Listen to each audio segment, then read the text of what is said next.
물수건부터 올리겠습니다. 주문은 일행분 오시면 벨을 눌러주세요. 그녀가 서 있는 곳은 화려한 호텔 연회장이 아닙니다. 비릿한 바닷바람이 코를 찌르고 정체모를 얼룩이 가득한 어느 지방 도시의 허름한 식당입니다. 그녀의 고운 손은 이제 주방 세제에 절어 퉁퉁 불어 터졌고 명품 향수 대신 생선 비린내가 그녀의 몸에 배어버렸습니다.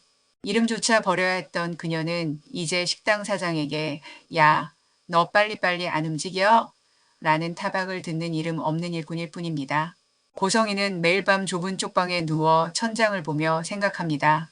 내가 왜 이렇게 됐을까? 내가 가졌던 그 수많은 보석과 가방들, 나를 떠받들던 사람들은 다 어디로 갔을까? 그녀의 가슴 속에는 후회보다는 세상을 향한 지독한 원망만이 칼날처럼 갈리고 있었습니다. 그러던 어느 평범한 오후였습니다. 식당 문에 달린 낡은 종소리가 울리며 검은 정장을 입은 사내들이 들이닥쳤습니다. 그 중심에는 고성이가 그토록 그리워하면서도 증오했던 인물 박진석 회장이 서 있었습니다. 고성이는 순간 들고 있던 물컵을 놓칠 뻔했습니다.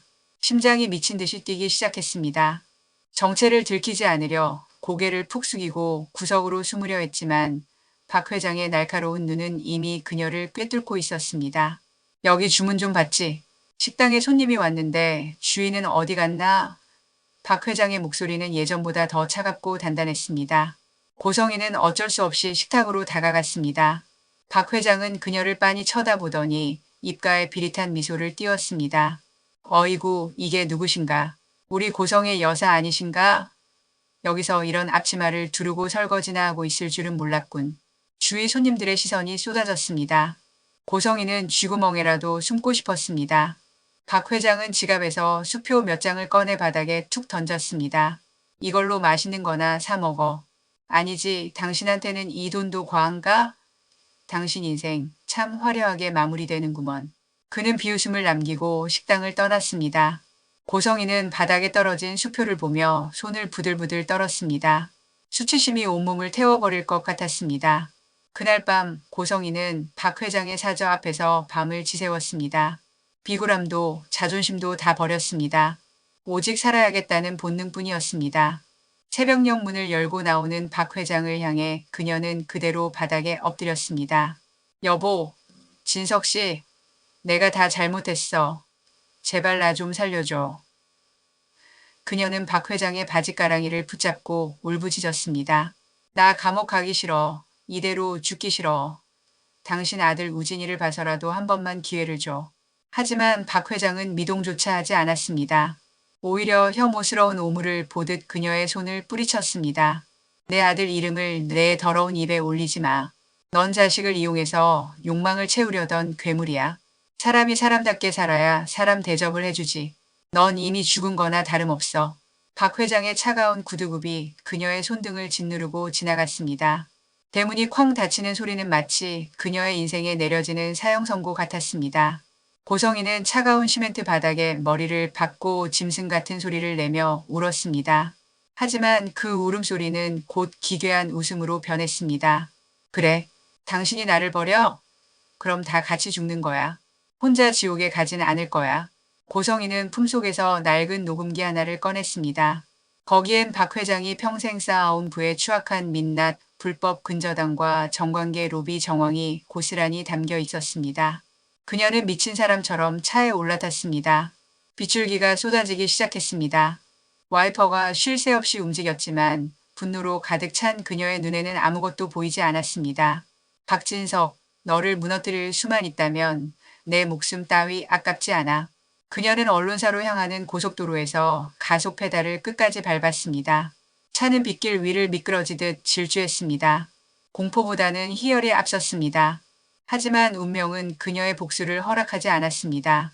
교차로에서 신호를 무시하고 달리던 그녀의 차 옆으로 거대한 덤프트럭이 달려왔습니다. 눈부신 헤드라이트가 그녀의 눈을 찔렀고 고지역 귀를 찢는 듯한 굉음과 함께 차가 종이장처럼 구겨졌습니다. 고성이의 몸은 허공으로 튕겨나갔고 그녀의 마지막 시야에는 자신이 그토록 증오했던 박 회장의 웃음소리가 환청처럼 들려왔습니다. 같은 시각 병원 VIP 병동에서는 또 다른 비극이 진행 중이었습니다. 이지혁, 그 젊고 유능한 청년은 이제 기계장치 없이는 숨조차 쉬지 못하는 처지가 되었습니다.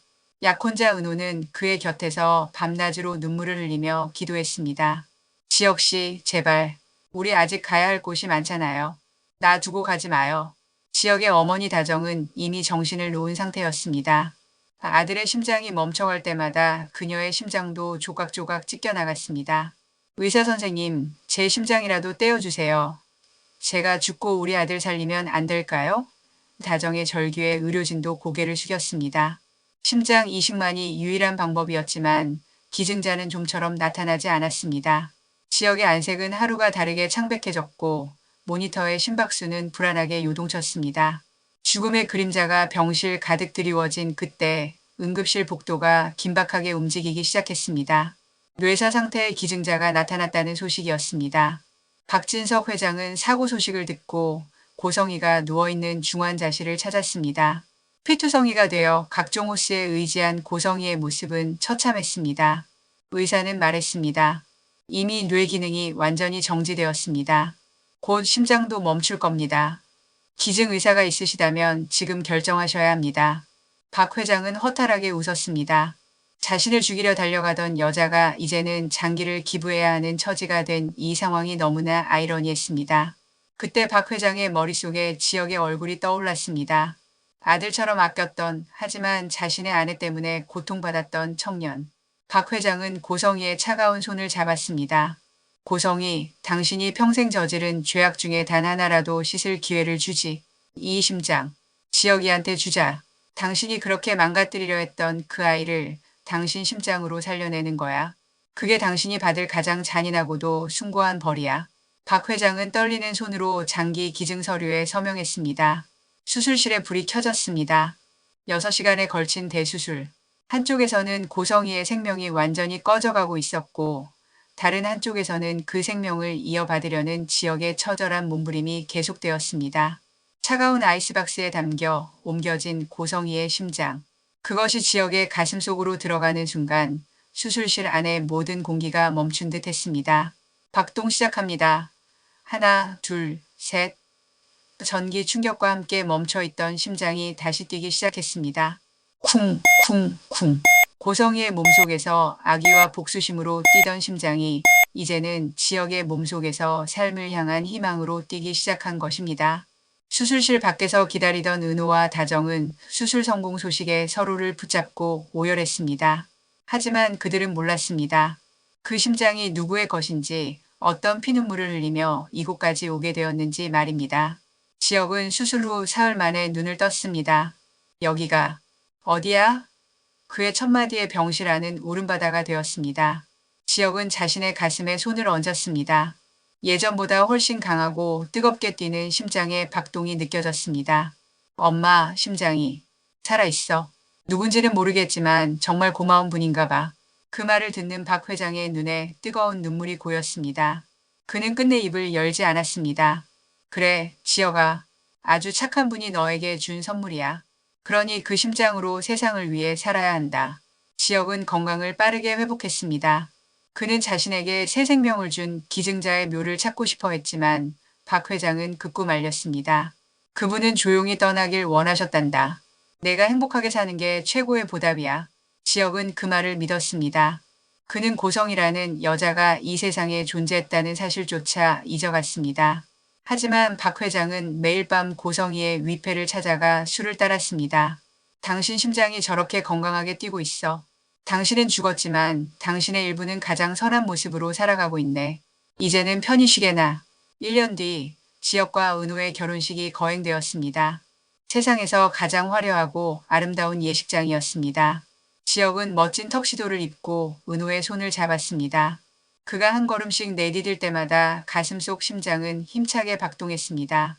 그것은 고성희가 평생 그토록 갈구했던 화려한 삶을 대신 살아주는 것만 같았습니다. 고성희가 살아생전 가졌던 그 도끼와 욕망은 심장이 옮겨지는 과정에서 모두 씻겨나간 것일까요? 지역은 그녀가 남긴 유산을 바탕으로 난치병 환자들을 돕는 재단을 설립했습니다. 고성이의 검은 돈이 이제는 아이들의 생명을 살리는 깨끗한 돈이 되어 흐르기 시작했습니다. 이것이야말로 진정한 권선징악이자 가장 화려한 복수가 아닐까요? 오늘 전해드린 화려한 날들의 이야기는 단순한 드라마의 결말이 아닙니다. 우리 인생에도 수많은 고성이가 있고 수많은 지역이 있습니다. 누군가를 미워하고 무너뜨리려 하는 마음, 혹은 그 상처로 인해 죽어가는 마음.